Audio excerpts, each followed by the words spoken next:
সরকার ও গোয়েন্দা সংস্থাগুলো হত্যাকারীদের আড়াল করার চেষ্টা করছে এমন অভিযোগ তুলে বিক্ষোভ করেছে ইনকিলাব মঞ্চ।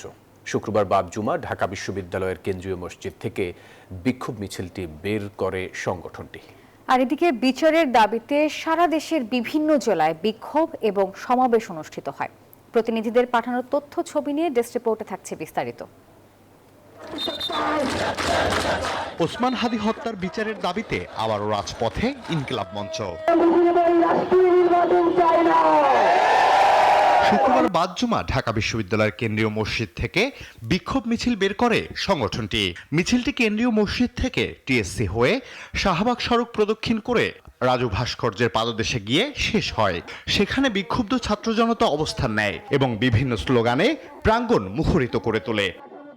এ সময় ইনকিলাব মঞ্চের সদস্য সচিব আব্দুল্লাহ আল জাবের অভিযোগ করেন, সরকার এবং গোয়েন্দা সংস্থাগুলো হাদি হত্যাকারীদের আড়াল করার চেষ্টা করছে। বিচার নিশ্চিত করতে না পারলে দেশের সার্বভৌমত্ব রক্ষা হবে না বলেও মন্তব্য করেন তিনি।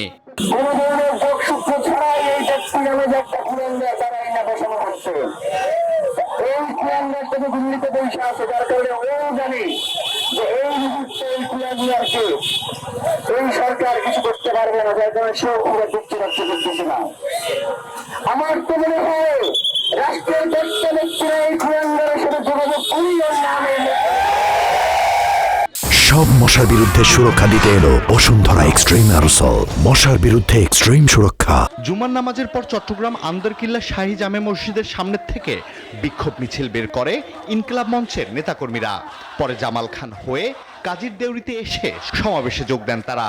অবিলম্বে হাদি হত্যার বিচার না হলে কঠোর আন্দোলনের হুঁশিয়ারিও দেন তারা। হাদি হত্যার আসামিদেরকে গ্রেফতারের জন্য আমরা সরকারকে প্রেসার ক্রিয়েট করতে চাই। পিরোজপুরে হাদি হত্যার বিচারের দাবিতে মার্চ ফর ইনসাফ কর্মসূচি অনুষ্ঠিত হয়েছে। এ সময় বক্তারা বলেন, বিচার বিলম্বিত হওয়া রাষ্ট্র ও বিচার ব্যবস্থার জন্য লজ্জাজনক। হাদি ভাই হত্যার অনেক দিন কোনো এর প্রতি অ্যাক্টিভিটি নাই, তারা শুধু বলছে জানাবো, এভাবে বললে হবে না।